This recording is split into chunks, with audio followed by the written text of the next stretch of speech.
lanjutkan untuk nyanyi Mas Indi.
Assalamualaikum warahmatullahi wabarakatuh. Waalaikumsalam warahmatullahi wabarakatuh.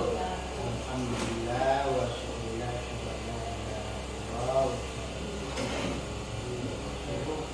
la nabiyya ba'd.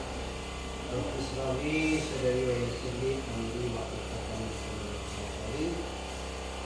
puji syukur kita persembahkan kehadirat Allah Subhanahu wa taala karena atas limpahan rahmat dan nikmatnya alhamdulillah pada hari ini kita telah diberi kesempatan waktu yaitu untuk menyampaikan memberikan suatu kegiatan yang begitu berhikmah bagi kita.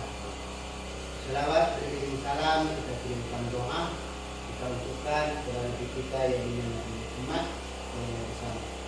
Allahumma shalli ala Muhammad wa ala yang mana beliau telah bersusah payah mengajak umat manusia dari alam yang jahil ke alam Islamiyah, dari yang tidak minat akhlak kepada yang berakhlak mulia seperti yang saya katakan. Bapak-bapak, ibu-ibu, guru SDN di Sawah, pada siang ini kita telah diberi kesempatan waktu oleh Allah Subhanahu wa taala untuk mengangkat suatu acara yaitu penyampaian dan memberikan motivasi yaitu kepada teman-teman sejawat majelis guru yang mengajar di SD 25 Sasar. Karena sudah berapa hari dan berapa bulan rekan-rekan kami menjalani dan melangsungkan kegiatan pembelajaran, dan pada hari ini tibalah saatnya untuk memberikan apa-apa saja yang telah diterima oleh rekan-rekan kami di dalam masa pendidikan yang telah dilaksanakan beberapa hari yang lalu. Dan pada saat ini bila untuk menghemat waktu, saya tidak akan menegangkan kata-kata mukadimah karena waktu kita nasib dan pendek. Yaitu pada hari ini sebagai kesempatan bagi guru-guru penggerak untuk menyampaikan masing-masing yaitu pengimbasan kepada kawan-kawan sejawat.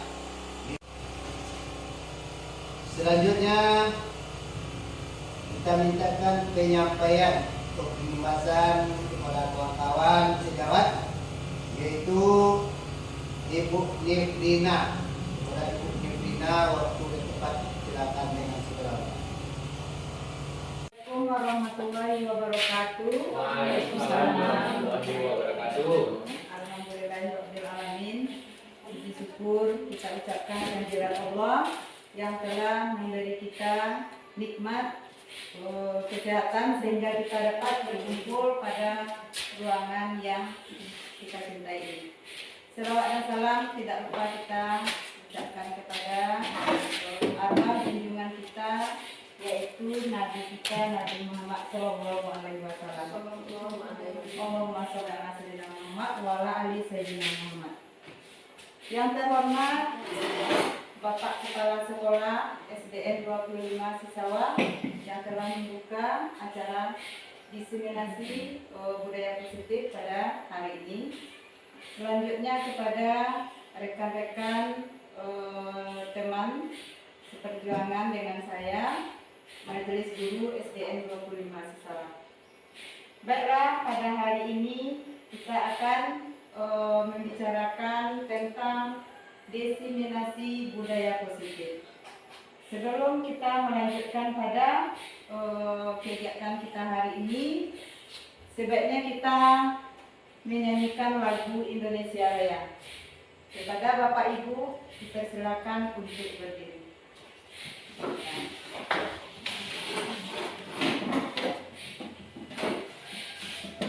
Silakan duduk kembali. Baiklah Bapak Ibu sekalian, pada kali ini saya akan memaparkan tentang budaya positif. Tujuan kegiatan ini yang pertama, aksi nyata budaya positif ini bertujuan menumbuhkan budaya positif di sekolah dengan meyakini nilai-nilai kebajikan universal secara menciptakan murid yang merdeka dan mempunyai disiplin yang kuat sesuai profil pelajar Pancasila. Harapannya semoga penyerapan budaya positif dapat terwujud baik di sekolah maupun di lingkungan masyarakat agar tercipta suasana belajar yang aman, nyaman, dan menyenangkan. Konsep inti budaya positif yang pertama, disiplin positif, nilai kebajikan. 2. Teori motivasi. 3. Keyakinan kelas. 4. Kebutuhan dasar manusia. 5. Posisi kontrol. 6. Segitiga restitusi. Perubahan paradigma stimulus respon. Untuk membangun budaya yang positif, sekolah perlu menyediakan lingkungan yang aman dan nyaman agar murid-murid mampu berpikir, bertindak, dan mencipta dengan merdeka, mandiri, dan bertanggung jawab. Salah satu strategi yang perlu ditinjau ulang adalah bentuk disiplin yang dijalankan selama ini di sekolah kita. Yang pertama, kita bahas tentang disiplin positif. Ketika mendengar kata disiplin, kebanyakan orang akan menghubungkan dengan tata tertib, teratur, dan kepatuhan pada peraturan. Makna kata disiplin.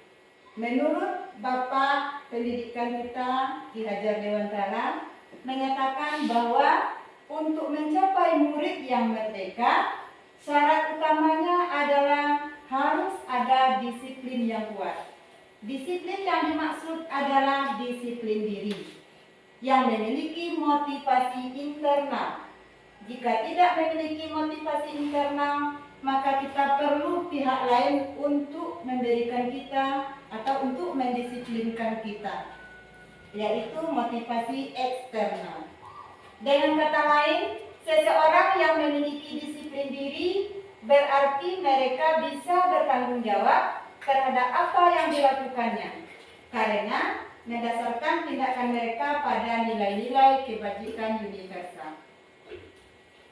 Tujuan kita sebagai guru atau sebagai pendidik adalah menciptakan anak-anak yang memiliki disiplin diri, sehingga mereka bisa berperilaku dengan mengacu pada nilai-nilai kebajikan universal dan memiliki motivasi intrinsik atau bukan ekstrinsik. Yang pertama, nilai-nilai kebajikan. Menurut KHD, mengartikan disiplin sebagai bentuk kontrol diri, yaitu belajar untuk mengontrol diri agar dapat mencapai suatu tujuan yang mulia. Tujuan mulia di sini mengacu pada nilai-nilai atau prinsip-prinsip mulia yang dianut seseorang. Nilai-nilai kebajikan adalah sifat-sifat positif manusia yang merupakan tujuan mulia yang ingin dicapai setiap individu. Teori motivasi. Ada 3 motivasi perilaku manusia. Yang pertama, menghindari ketidaknyamanan atau hukuman. Yang kedua, mendapatkan imbalan atau penghargaan atau reward. Yang ketiga, menjadi orang yang mereka inginkan atau menghargai diri sendiri. Contoh, sebagai seorang pendidik atau guru, saat kita mengajar di kelas tepat waktu, motivasi apakah yang mendasari tindakan kita hadir tepat waktu tersebut? Kalau menurut Bapak Ibu, motivasi apa yang hadir yang ada pada diri kita? Bisa kita pakai ketiganya, Bu. Bisa juga ya Pak. Bisa hukuman, bisa untuk mendapatkan suatu penghargaan, bisa juga untuk menghargai diri sendiri. Sebaiknya sebagai pendidik, yang paling bagus adalah yang bisa menghargai diri kita sendiri. Betul sekali. Menurut Bapak Henry Hadi, kita melakukan sesuatu itu bukan karena hal yang lain, tetapi usahakan karena kita menghargai diri sendiri. Itu yang kita harapkan pada diri kita. Lanjutnya, hukuman dan penghargaan. Dalam menjalankan peraturan, bila ada pelanggaran, tentunya sesuatu harus terjadi. Tindakan terhadap suatu pelanggaran pada umumnya berbentuk hukuman. Jadi setiap pelanggaran itu namanya itu hukuman. Dihukum oleh penghargaan. Saat kita berulang kali menjanjikan hadiah kepada siswa agar berperilaku bertanggung jawab atau mempelajari sesuatu yang baru, kita berasumsi mereka tidak dapat melakukannya. Baik penghargaan ataupun hukuman adalah cara-cara mengontrol perilaku seseorang yang menghancurkan potensi untuk pembelajaran yang sesungguhnya. Idealnya, tindakan belajar itu sendiri adalah penghargaan sesungguhnya. Yang ketiga, keyakinan kelas. Mengapa keyakinan kelas? Mengapa tidak peraturan kelas saja? Mengapa kita memiliki peraturan tentang penggunaan helm pada saat mengendarai kendaraan roda 2 atau motor? Jadi, kalau menurut Bapak Ibu, apa keyakinan kita tentang pernyataan seperti ini? Untuk menghindari cedera pada kepala. Ya, benar mereka untuk menghindari cedera pada saya. Kemudian Bu Yanti, Keselamatan. untuk keselamatan. Ya, benar sekali. Jadi kita bukan hanya karena ada aturan lalu lintas saja, tetapi kita sudah memahami tentang nilai-nilai yang kita jalankan. Selanjutnya, keyakinan kelas. Nilai-nilai keselamatan atau kesehatan inilah yang kita sebut sebagai suatu keyakinan, yaitu nilai-nilai kebajikan universal yang disepakati secara tersirat dan tersurat, lepas dari latar belakang suku, negara, bahasa, maupun agama. keyakinan kelas itu ada beberapa ciri-cirinya. Yang pertama, keyakinan kelas bersifat lebih abstrak daripada peraturan yang lebih rinci dan konkret.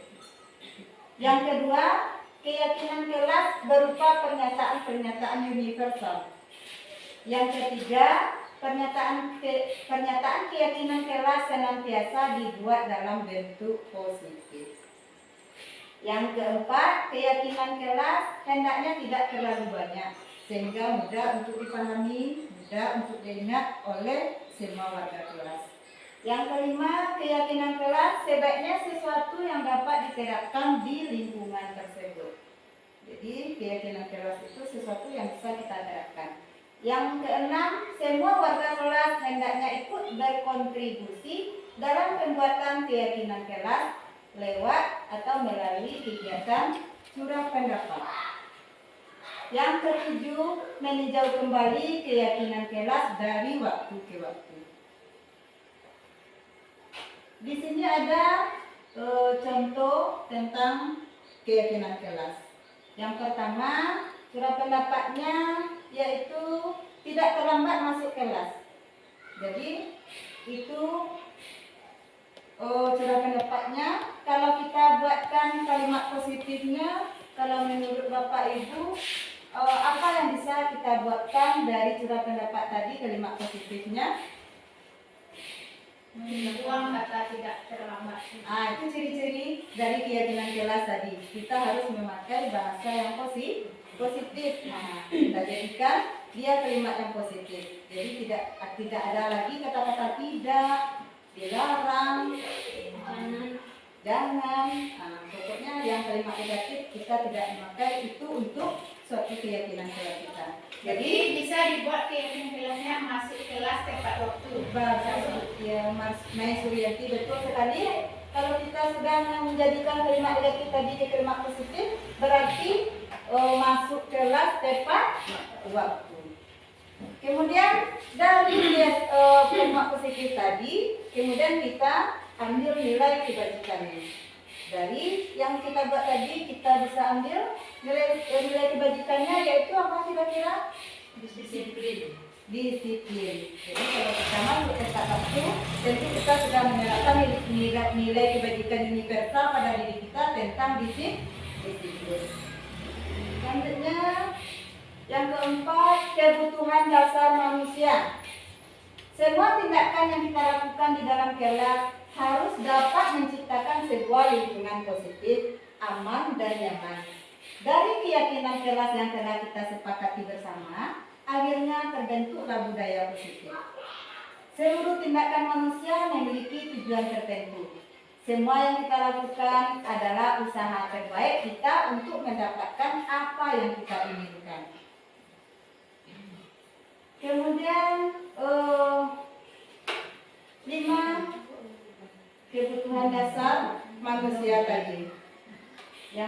Yang pertama, bertahan hidup. Yang kedua, penguasaan. Yang ketiga, kasih sayang. Keempat, kebebasan. Yang kelima, kesenangan. Itu 5 kebutuhan dasar manusia. Di sini ada sebuah kasus. Ibu Mona Lisa, wali kelas di kelas 4, sedang bingung menghadapi ulah salah satu muridnya yang bernama Ian. Beberapa anak di kelas 4 telah mendatangi Bu Mona Lisa dan mengeluhkan Ian yang seringkali meminta bekal makan siang mereka dengan paksa. Seandainya Bapak Ibu menghadapi situasi seperti Ibu Mona Lisa ini, apakah yang akan Bapak Ibu lakukan? Kira-kira apa alasan Ian melakukan hal tersebut? Mungkin memanggil Ian ini, Bu. Yang pertama sekali kita lakukan yaitu memanggil anak tadi yang bernama Ian, kenapa dia melakukan tindakan yang seperti itu. Betul Bu Putri Susi Alis, itu yang akan kita lakukan. Kemudian alasannya Ian melakukan seperti itu bisa jadi yang pertama sekali dalam posisi bertahan hidup, ia lapar dan orang tuanya tidak membawakannya bekal makan siang. Yang kedua, kalau di posisi kasih sayang dan rasa diterima, berarti merasa senang temannya jadi memperhatikan dia.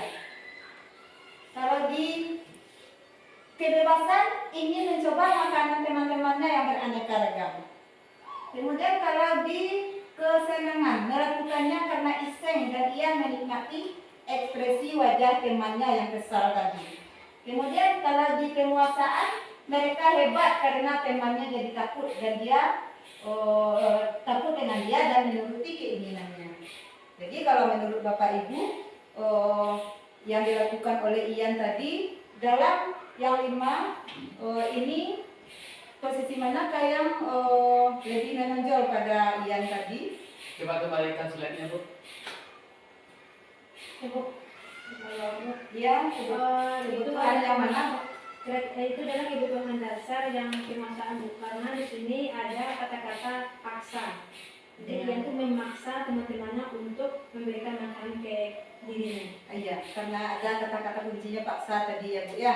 Jadi yang lebih menonjol di sini adalah tentang pemaksaan. Merasa hebat. Iya, merasa hebat.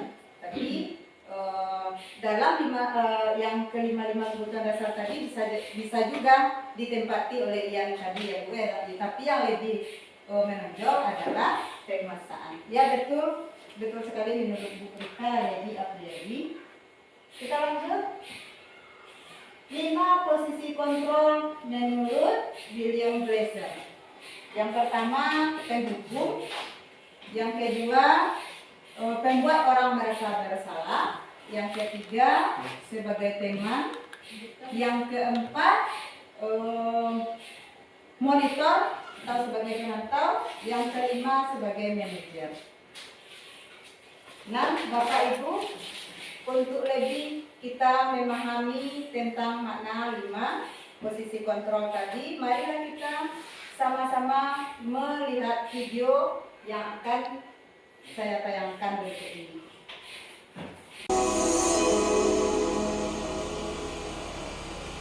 Lima posisi kontrol itu adalah 1.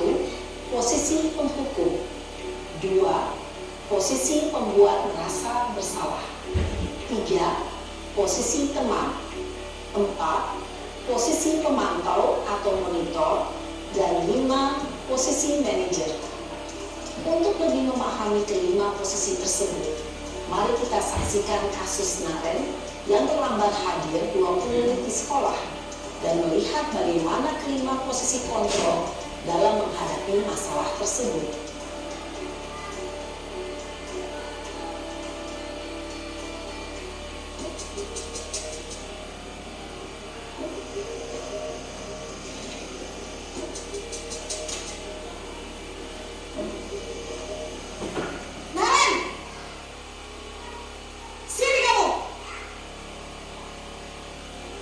Selamat pagi Bu. Selalu terlambat. Kamu deh, pasti terlambat. Maaf Bu, saya Apa? Apa coba? Alasan kamu apa lagi? Kapan sih kamu tidak terlambat? Malas sekali ya kamu jadi anak. saya Dasar pemalas. Gak kapok-kapok sih kamu. Sudah berapa kali terlambat? Sana, kamu keliling lapangan basket 2 kali. kenapa saya harus ke lapangan basket Bu? Kenapa? Kamu melawan ibu? Berani-beraninya jawab. Sudah terlambat, masih berani jawab nggak? Sekarang, keliling lapangan basket 5 kali sekalian. Biar kapok. Cepat. Pergi sana ke lapangan basket. Posisi penghukum biasanya berbicara dengan nada tinggi, menghardik, menunjuk-nunjuk, menyakiti, dan menyindir. Hukuman bisa berupa fisik maupun psikis. Ibu dan bapak guru hebat. Dampak yang terjadi pada murid ketika guru berada pada posisi penghukum adalah murid cenderung akan memberontak, bahkan menyimpan dendam.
coba?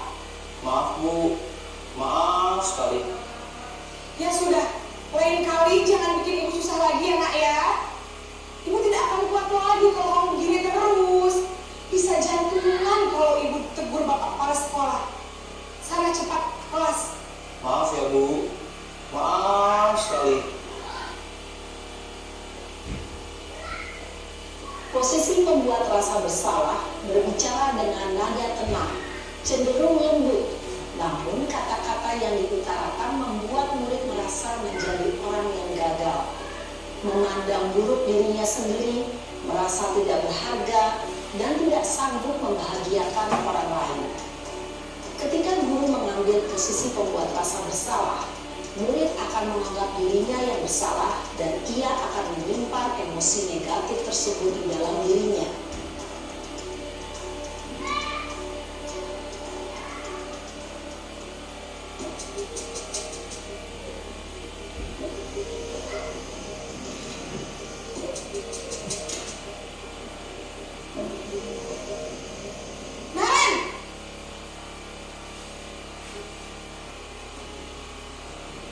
Selamat pagi Bu.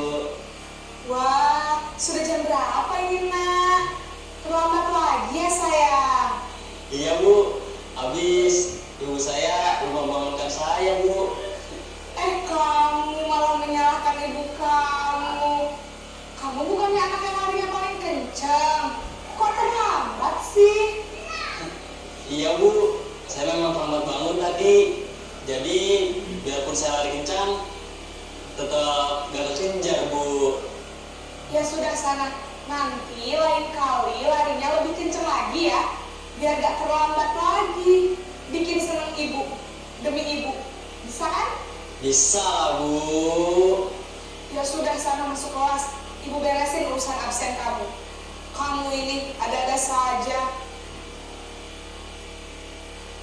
Dalam posisi teman, guru berbicara dengan nada suara ramah, akrab, cenderung bersenda gurau untuk menjaga suasana tetap santai. Murid akan merasa senang, aman, dan akrab dengan guru. Identitas yang tercipta adalah identitas sukses atau berhasil. Namun, perlu diingat, karena ini masih dorongan eksternal, maka ada faktor ketergantungan dari murid kepada orang tertentu. Di sini, guru absennya, sehingga di lain waktu, murid bisa berperilaku baik, namun hanya kepada orang-orang tertentu saja.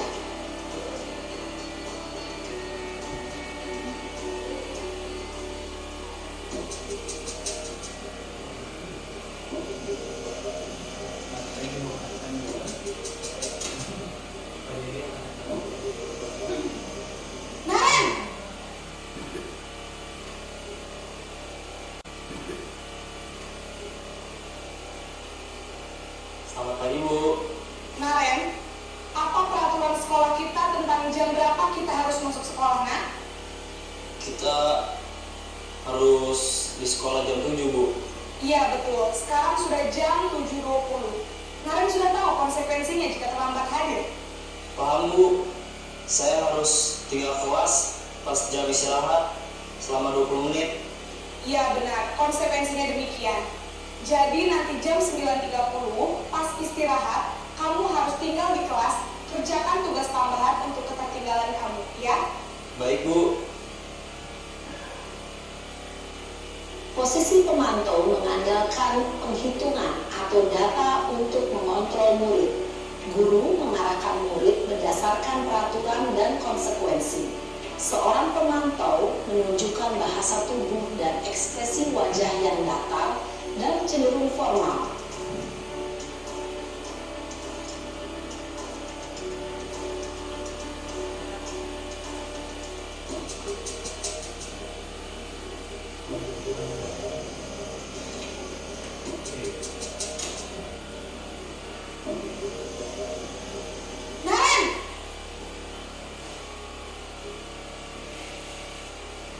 Selamat pagi Bu. Selamat pagi, Naren. Maaf Bu, saya terlambat. Iya, sekolah masuknya jam 7, sekarang sudah jam 7.20. Jadi sekarang bagaimana ini, Naren? Maaf Bu, Saya lupa setel alarm saya semalam. Baiklah, menurut kamu, keyakinan sekolah yang mana yang perlu kamu tingkatkan? Menghargai diri sendiri dan orang lain mungkin ya Bu. Setuju. Jadi, apakah Naren meyakini prinsip saling menghormati tersebut? Iya Bu, saya meyakininya. Apakah Naren bersedia memperbaiki masalah keterlambatan ini? Bersedia Bu. Bagaimana kamu akan perbaiki masalah keterlambatan ini? Saya akan coba untuk tidak lupa menyetel alarm saya Bu. Baik, kalau Naren lupa menyetel alarm di rumah, ada orang yang kira-kira bisa bantu mengingatkan tidak? Ada Bu, kakak saya, Kak Emma. Ada lagi selain Kak Emma? Selain Kak Emma, ada ibu saya. Baik, jadi yang mengingatkan Naren adalah Kak Emma dan ibu kamu ya? Kira-kira akan mulai setel alarm kapan nih Naren? Setelah pulang sekolah, akan segera saya lakukan. Baik, jadi Naren akan setel alarm untuk bangun besok pagi dan akan diingatkan oleh kakak dan ibunda Naren ya. Ada lagi yang mungkin perlu dilakukan Naren agar tidak terlambat bangun lagi? Tidak ada Bu. Baik Naren, terima kasih untuk kerjasama kamu. Sekarang kamu perlu kembali ke kelas untuk belajar. Baik Bu, terima kasih. Posisi manajer adalah posisi kontrol yang disarankan untuk membimbing murid memiliki sikap disiplin yang positif, yaitu murid yang mandiri, bertanggung jawab, dan dapat memecahkan masalah. Tujuan dari posisi ini adalah agar murid dapat berefleksi atas tindakannya. Guru akan dengan tulus memberikan pertanyaan-pertanyaan bermakna, sehingga membuat murid dapat belajar dari kesalahannya dan mencari sebuah solusi untuk menyelesaikannya. Ibu dan Bapak guru hebat, setelah mengamati adegan kelima posisi kontrol tadi, kira-kira posisi mana yang paling ideal? Posisi mana yang dapat menunjang motivasi intrinsik murid? Ya, tentu posisi manajer. Posisi ini memang posisi ideal yang ingin dituju setiap pendidik. Pada posisi inilah, guru dapat menerapkan disiplin positif yang berpihak pada murid, yang memerdekakan murid. Perjalanan seorang pendidik tentunya tidak mudah untuk sampai pada posisi seorang manajer. Namun, tujuan kita pasti, yaitu menciptakan murid-murid yang mandiri, merdeka, dan bertanggung jawab. Semoga penggambaran 5 posisi kontrol yang telah diperlihatkan ini dapat menjadi ajang refleksi bagi kita semua, agar dapat terus mengasah dan menerapkan disiplin positif yang memerdekakan murid. Mari terus berlatih dan bersemangat. Selamat menerapkan. Salam dan bahagia Ibu dan Bapak Guru hebat.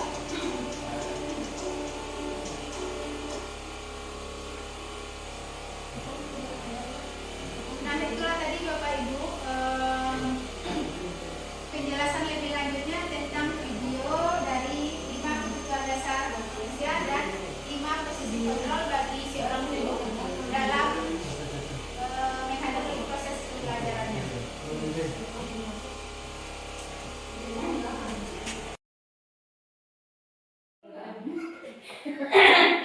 Dan Bapak Ibu kita lanjut setelah melihat video tadi, kita lanjut kepada yang keenam, yaitu restitusi. Restitusi adalah proses menciptakan kondisi bagi murid untuk memperbaiki kesalahannya. Restitusi ini ada 3 tahap yang kita lakukan. Yang pertama sekali, menstabilkan identitas. Yang kedua, validasi tindakan yang salah. Dan yang ketiga, menanyakan keyakinan. Kalau pada menstabilkan identitas, kita bisa memakai kata-kata seperti setiap orang pasti pernah melakukan kesalahan, boleh seperti itu kita yang kita katakan. Kemudian bisa juga kamu bukan satu-satunya yang pernah melakukan ini, ibu juga pernah, bisa juga seperti itu. Selanjutnya, kalau validasi tindakan yang salah, kita bisa memakai kamu tentu punya alasan nak mengapa kamu melakukan seperti itu. Kemudian Bisa juga, adakah cara yang lebih efektif untuk mendapatkan apa yang kamu butuhkan? Kemudian yang ketiga, menanyakan keyakinan. Kita bisa memakai kata-kata keyakinan keras apa yang telah kamu langgar, nak, dengan kamu berbuat seperti itu ya tadi. Nah, saya kata begitu. Yang selanjutnya, kamu ingin menjadi orang yang seperti apa, nak? Nah, bisa kita memakai kata-kata itu. Baiklah Bapak Ibu, untuk lebih kita memahami arti dari segitiga restitusi tadi, mari kita saksikan video yang akan kita tayangkan berikut ini.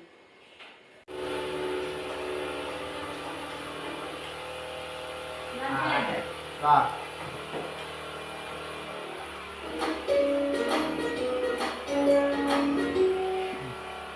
Salam dan bahagia Ibu dan Bapak guru hebat. Pada video kali ini kita akan membahas tentang salah satu program disiplin positif yang diterapkan di lingkungan sekolah yang dikenal dengan nama restitusi.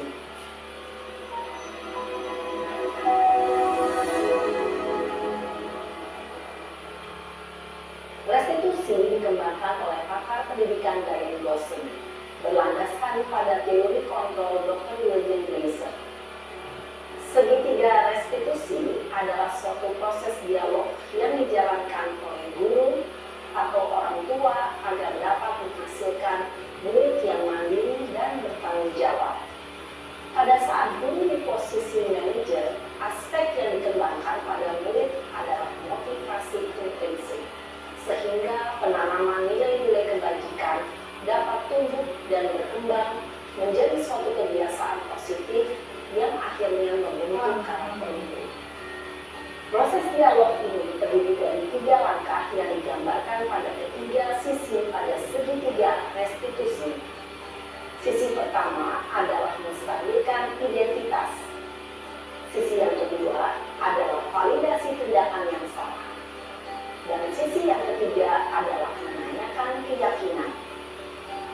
Ibu dan Bapak Guru, berikut ini akan ditunjukkan bagaimana seorang guru berada dalam posisi manajer menggunakan penerapan segitiga restitusi.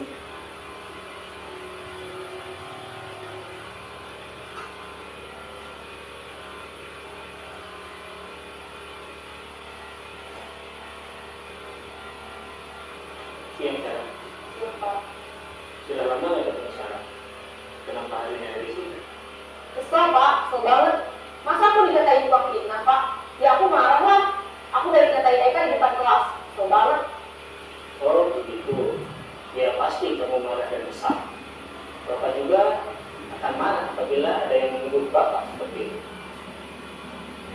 Kemudian pada saat itu kamu mau melakukan apa? Ya saya langsung ngatain Eka lah Pak. Kesel banget. Saya bentak-bentak dia depan teman-teman lain. Oh begitu. Pasti kamu melakukan seperti itu karena suatu alasan tertentu, bukan? Iyalah, masa saya diam saja Pak? Ya saya bela diri lah. Masa saya dituduh tukang fitnah? Ya wajar lah. Mempertahankan harga diri itu sesuatu yang penting buat kamu. Untung kamu tidak bertindak yang kegagalan lagi. Hanya menentang-mentang. Iya Pak. Untung saya masih bersabar dan hanya meminta saja. Udah gemes padahal. Saya pasti bela diri lah. Ya pasti ya. Tapi kamu memilih untuk tetap bertahan dan bersabar. Kamu memilih untuk tidak berbuat lebih parah lagi, kan? Iya. Nah, sekarang coba kita lihat lagi tindakan kamu yang mentak-mentak Eka di kelas. Tindakan kamu itu kira-kira sesuai dengan keyakinan kelas atau prinsip kamu tidak? Enggak lah Pak. Sampai Pak jadi pemarah. Jadi keyakinan atau prinsip mana yang kurang sesuai dengan keinginan kamu? Ya, saya sebenarnya sangat menghargai orang lain. Mungkin saat itu saya menjadi emosi, jadi tidak menerima sikap itu. Kamu meyakini tidak? Menghargai orang lain itu penting buat kamu. Yakin lah Pak. Iya, setuju. Kita harus saling menghargai. Namun, ada juga keyakinan yang kita sepakati yang perlu kita jalankan apabila kita sedang marah, bukan? Ya, saya bisa lebih proaktif, mulai dengan diri sendiri. Saya bisa jadi lebih sabar, mengambil waktu juga untuk berpikir mau apa selanjutnya. Kira-kira kamu bersedia memperbaiki masalah ini tidak? Bersedia, Pak. Kalau kamu memperbaiki masalah ini, kamu akan menjadi orang seperti apa? Saya akan menjadi orang yang bertanggung jawab kali ya, Pak. Dan senantiasa proaktif. Iya. Menurut kamu, bagaimana rasanya menjadi orang seperti itu? Ya nyaman lah. Bangga bisa bersabar dan menahan diri. Baiklah kalau begitu. Yuk kita pikirkan bagaimana memperbaiki masalah ini.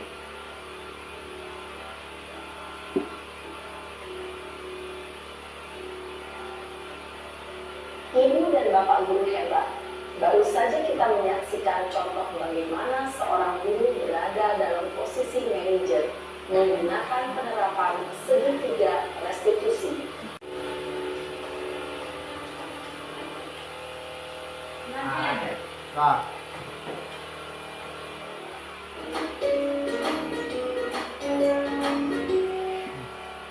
Salam dan bahagia Ibu dan Bapak guru hebat. Pada video kali ini kita akan membahas tentang salah satu program disiplin positif yang diterapkan di lingkungan sekolah yang dikenal dengan nama restitusi.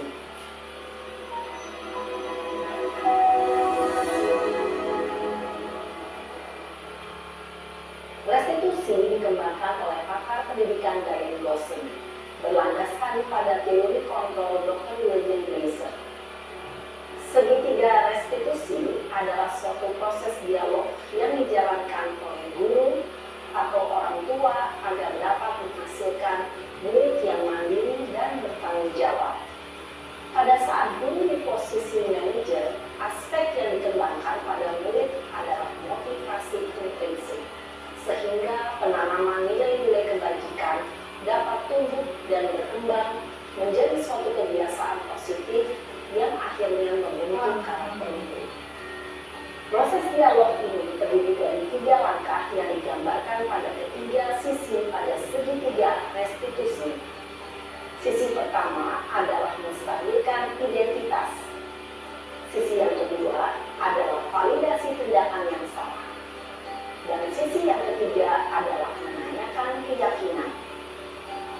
Ibu dan Bapak guru, berikut ini akan ditunjukkan bagaimana seorang guru berada dalam posisi manajer menggunakan penerapan segitiga restitusi.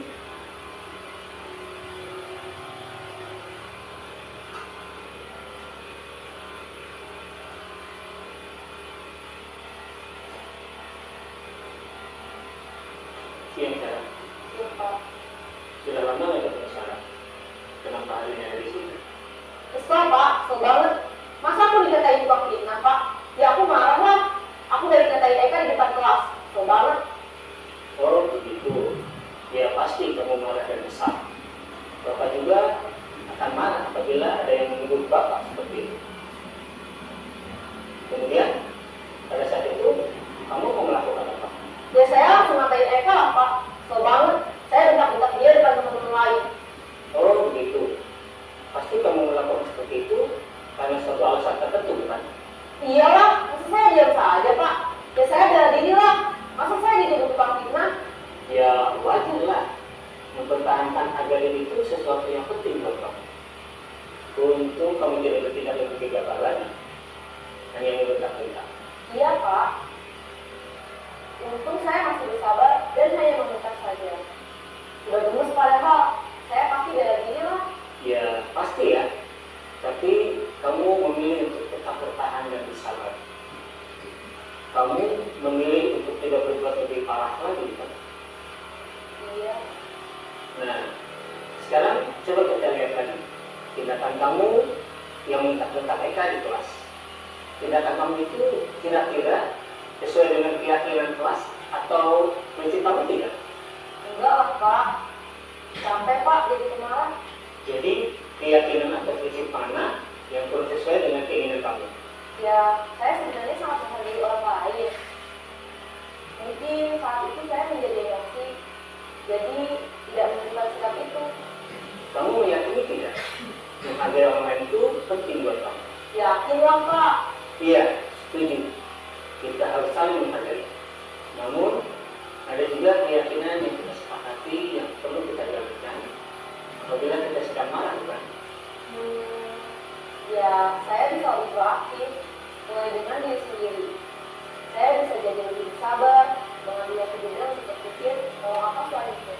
Kira-kira kamu bersedia memperbaiki masalah ini tidak? Bersedia, Pak. Kalau kamu memperbaiki masalah ini, kamu akan menjadi orang seperti apa? Saya akan menjadi orang yang bertanggung jawab kali ya, Pak. Dan senantiasa proaktif. Iya. Menurut kamu, bagaimana rasanya menjadi orang seperti itu? Ya nyaman lah. Bangga bisa bersabar dan menahan diri. Baiklah kalau begitu. Yuk kita pikirkan bagaimana memperbaiki masalah ini.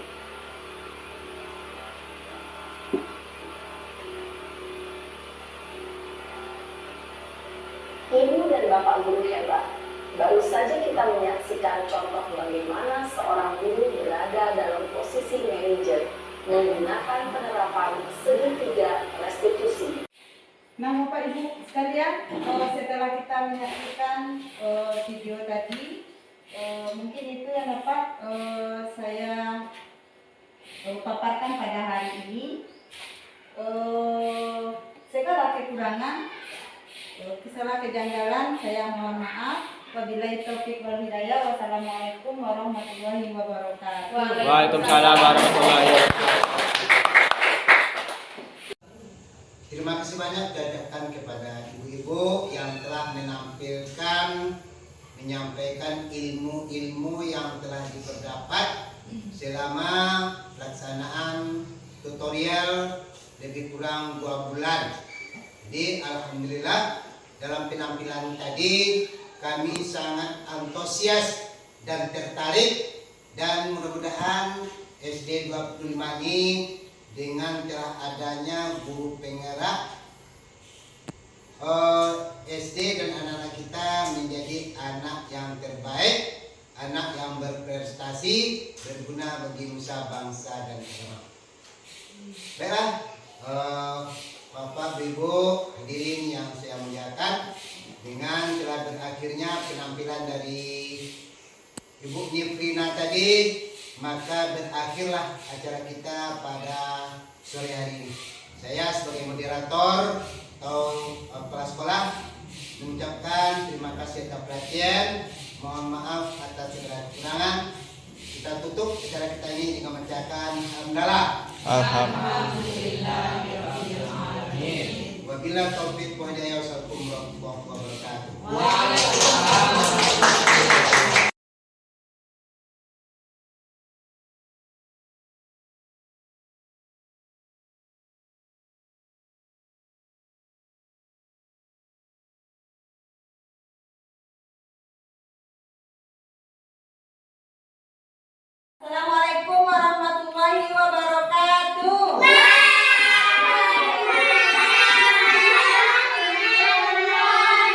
wabarakatuh. Selamat pagi anak ibu sekalian.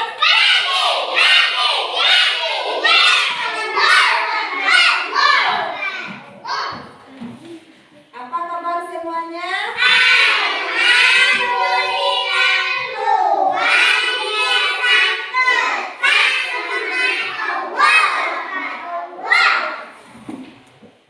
Anak ibu sekalian, anak kelas 1 yang sangat ibu sayangi, pada hari ini kita mengucapkan syukur kehadirat Allah, kita bisa berkumpul lagi di lokal yang sangat kita cintai ini. Ya, selanjutnya selawat dan salam tidak lupa kita ucapkan kepada arwah junjungan kita, yaitu Nabi kita Nabi Muhammad Sallallahu Alaihi Wasallam. Baik anak-anak ibu sekalian, sebelum kita melanjutkan kegiatan kita hari ini, yaitu tentang menyusun keyakinan kelas 1. Sebelumnya silahkan berdiri anak ibu sekalian, kita menyanyikan lagu Teko Imun yang lucu. Bisa anak ibu semuanya? Bisa. 1, 2, 3. Aku Teko Imun yang lucu. Ini gadangku dan ini corongku. Bila air mendidih, aku menjerit. Aku menjerit. Aku menjerit.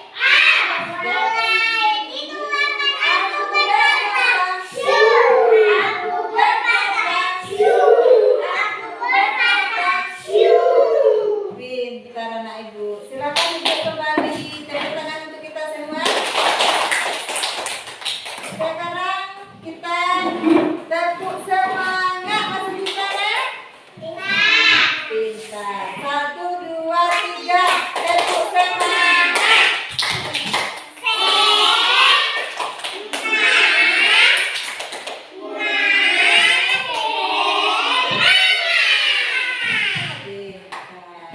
Dan sekarang kita akan berdiskusi tentang keyakinan kelas. Baik anak ibu sekalian, keyakinan kelas ini adalah keyakinan kelas yang bisa kita terapkan di kelas kita. Keyakinan kelas ini semacam peraturan kelas. Nah, itu yang akan kita susun sekarang. Contohnya peraturan kelas tidak boleh buang sampah sembarangan. Nah, itu contoh salah satunya. Ya, jadi anak ibu nanti silahkan anak ibu menyebutkan salah satu peraturan kelas yang anak ibu tahu. Nanti ibu yang menuliskan, ditempel ke depan oleh anak ibu nanti. Bisa? Bisa. Nanti ibu panggil ke depan. Mulai dari Raquel.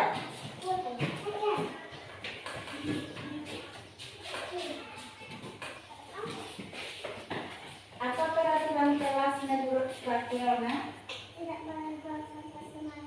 Tidak boleh buang sampah sembarangan. Buang sampah. Pintar. Silahkan ditempel di sebelah kiri. Nah, tuh pintar. Lanjut Aisyah.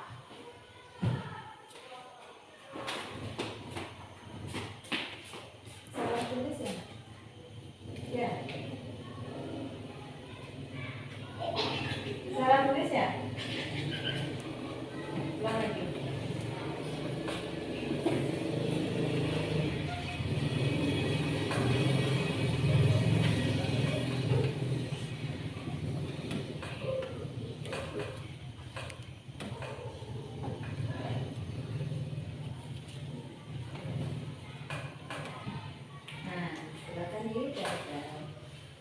Kemudian Aisyah, apa peraturan kelas kita Aisyah?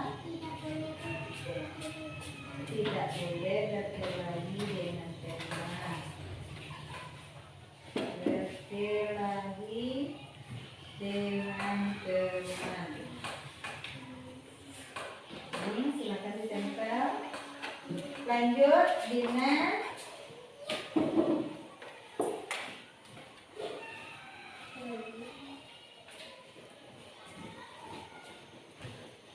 Apa peraturan kelas menyebutnya? Tidak boleh pakai seragam.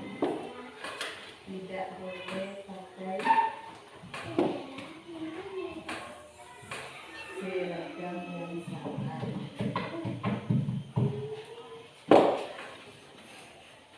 Silakan ditempel.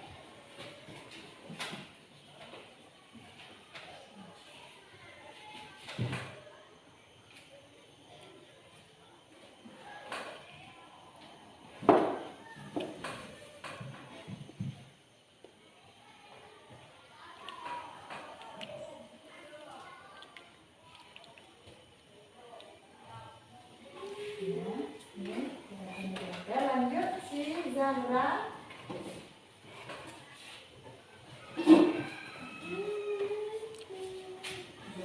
Zahra, peraturan kelas kita apa nak? Tidak boleh bawa HP ke sekolah. Tidak boleh bawa HP ke sekolah.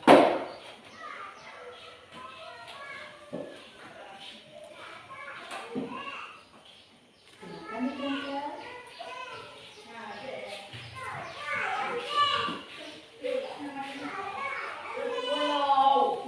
Lanjut si Puja.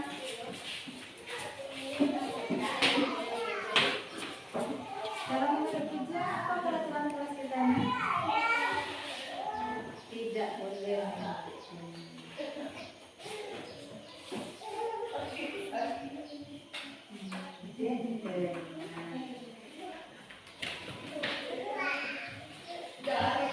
Lanjut Alga.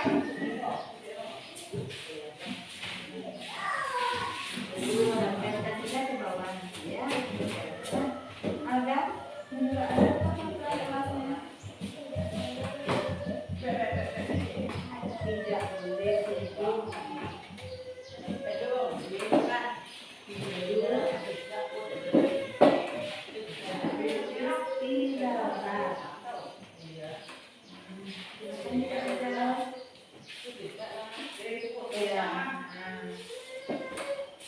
Geserkan lagi ke bawah nanti boleh. Silakan Sakti.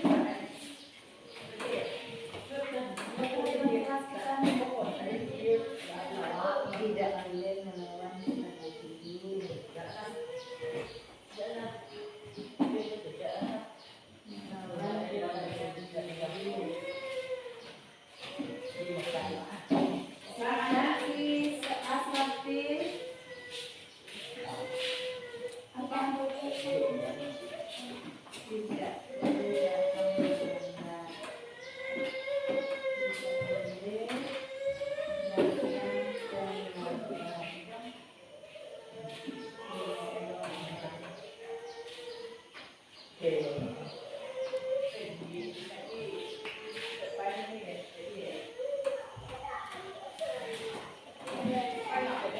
Nah, inilah peraturan kelas kita yang telah kita sebutkan tadi.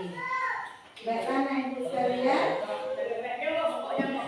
dari peraturan kelas ini kita akan menyusun keyakinan kelas. Keyakinan kelas ini adalah keyakinan yang memang peraturan yang benar-benar kita yakini dalam kelas kita. Jadi keyakinan kelas ini kalimatnya harus kalimat yang positif. Kalau ini peraturan kelas tidak, itu adalah kalimat negatif. Sekarang kita tuliskan kalimat positifnya. Jadi kita susun. Yang pertama tadi Ibu bacakan ya. Tidak boleh buang sampah sembarangan. Nah, itu tadi. Yang kedua, tidak boleh berkelahi dengan teman. Yang ketiga, tidak boleh pakai seragam yang salah. Yang keempat, tidak boleh bawa HP ke sekolah. Yang kelima, tidak boleh mengejek teman. Yang selanjutnya, tidak boleh tidur waktu istirahat. Selanjutnya, tidak boleh melawan kepada guru. Seterusnya, tidak boleh datang terlambat ke sekolah. Nah, itu yang telah kita buat tadi. Sekarang kita tukar bahasanya menjadi bahasa yang positif. Berarti tidak ada lagi kata-kata tidak. Kita hilangkan kata-kata tidaknya supaya dia menjadi kalimat yang positif. Ngerti anak ibu sekalian? Ngerti. Tepuk semangat.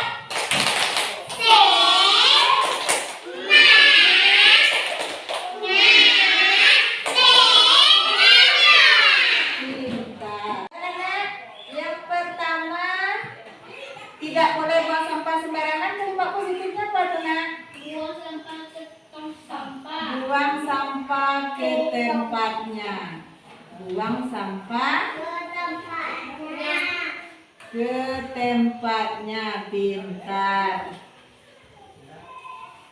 Kemudian yang kedua, tidak boleh berkelahi dengan teman. Pintar. Rukun dengan teman. Kalau tidak berkelahi tentu rukun kita dengan teman. Nah, yang ketiga, tidak boleh pakai seragam yang salah. Yang ketiga, tidak boleh bawa HP ke sekolah. Kalimat positifnya, bawa HP ketika ditemukan. Apa, Nak? Bawa HP ketika ditemukan. Bawa HP ketika pintar. Bawa HP atau Android ketika diperlukan. Selanjutnya, tidak boleh mengejek teman.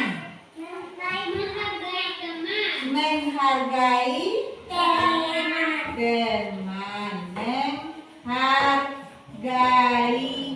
teman. Selanjutnya, tidak boleh tidur waktu istirahat.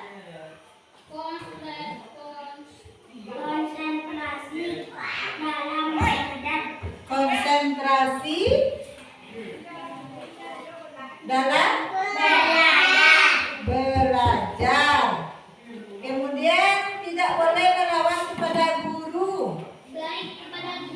Menghargai, menghormati guru.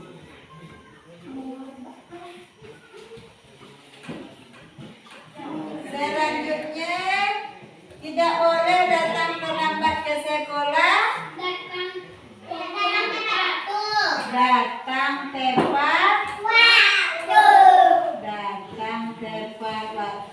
Pintar. Selanjutnya, tidak boleh makan di waktu belajar. Makan waktu istirahat.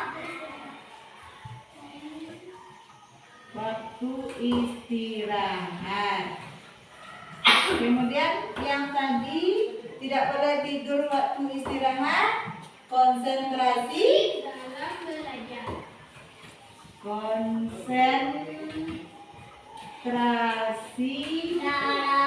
dalam belajar. Nah, inilah keyakinan kelas yang telah kita buat bersama. Kalau kita sudah kesepakati kelas atau keyakinan kelas kita, berarti kita tidak boleh melanggarnya. Kita harus yakin dengan keyakinan kelas yang telah kita buat. Bisa kan? Bisa.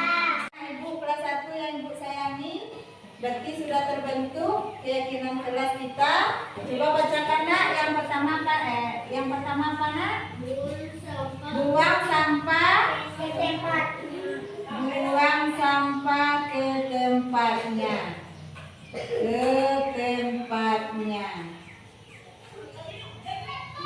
Yang kedua, rukun dengan teman.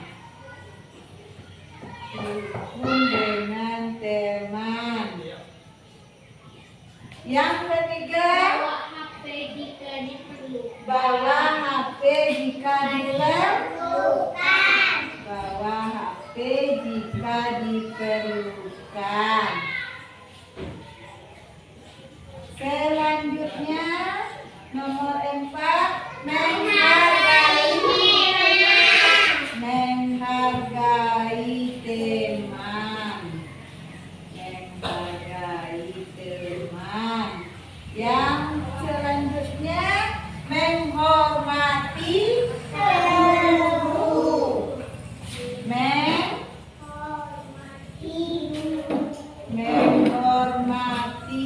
guru. Yang selanjutnya, datang tepat waktu. Yang ketujuh, makan waktu istirahat.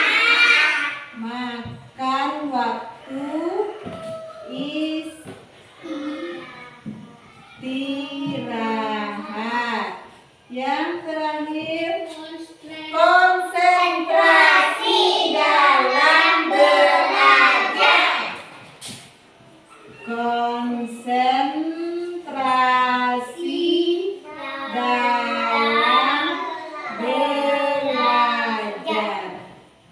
Nah, anak ibu sekalian, inilah keyakinan keyakinan kelas 1 yang telah kita buat bersama. Sebagai penguatannya, Ibu minta apa yang telah kita buat ini kita berikan tanda tangan kita. Silakan nanti anak ibu menandatangani keyakinan kelas yang sudah kita buat ini. Ibu mulai dari diri ibu, ya. Jadi nanti giliran ke depan menandatangani keyakinan kelas yang telah kita susun. Sepakat, nak? Sepakat. Oke, ibu mulai dari ibu. Ini tanda tangannya. Nah, oke. Lanjut, Rafael. Silahkan dideretkan ke sini. Nah, di sini Rafael. Nah, silahkan buat. Pintar, anak kelas 1 sudah bisa. Nah, sudah. Lanjut, Aisyah. Aisyah di sini.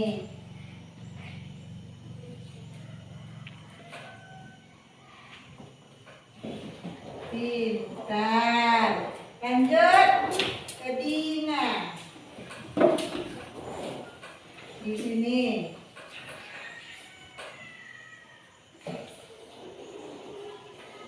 Lanjut Zahra.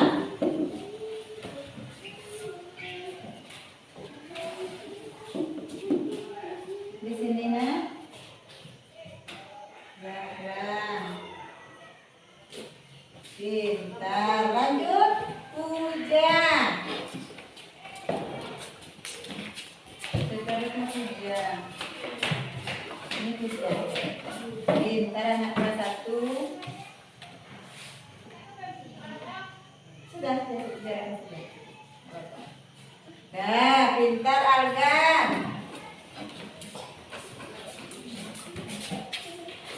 Algan. Ini.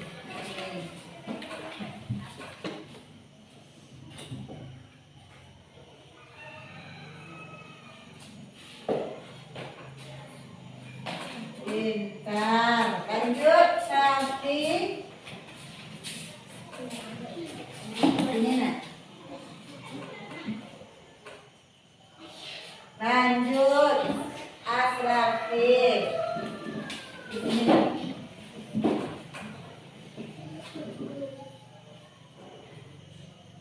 Nah, sudah selesai kita menandatangani keyakinan kelas yang telah kita sepakati. Baiklah, Nah, Ibu sekalian, sudah tersusun keyakinan kelas kita sebanyak 8 poin. Yang pertama, buang sampah ke tempatnya. Yang kedua, rukun dengan tema. Yang ketiga, bawa HP jika diperlukan. Yang keempat, menghargai tema. Yang kelima, menghormati guru. Yang keenam, datang tepat waktu. Yang ketujuh, makan waktu istirahat. Yang terakhir, konsentrasi dalam belajar. Nah, itulah, nak, keyakinan kelas kita. Baiklah, sekarang Ibu tutup kegiatan kita hari ini dengan wassalamualaikum warahmatullahi wabarakatuh. Waalaikumsalam warahmatullahi wabarakatuh. Terima kasih. Assalamualaikum warahmatullahi wabarakatuh. Perkenalkan, nama saya Mansuryanti, guru dari SDN Masawa yang merupakan teman sejawat dari Ibu Mutina yang merupakan angkatan 9 dari CBC ini. Dengan adanya penyampaian atau satu destinasi dari Ibu Mutina tentang budaya positif di sekolah kami lebih meningkat lagi untuk pembiasaannya, sehingga para murid kami lebih berkarakter dalam setiap pembelajaran. Dan semoga kami dapat bersama-sama meningkatkan untuk pendidikan di mahasiswa ini. Khususnya untuk Bu Mutina, semoga lebih sukses lagi dan menjadi contoh teladan bagi seluruh warga sekolah. Terima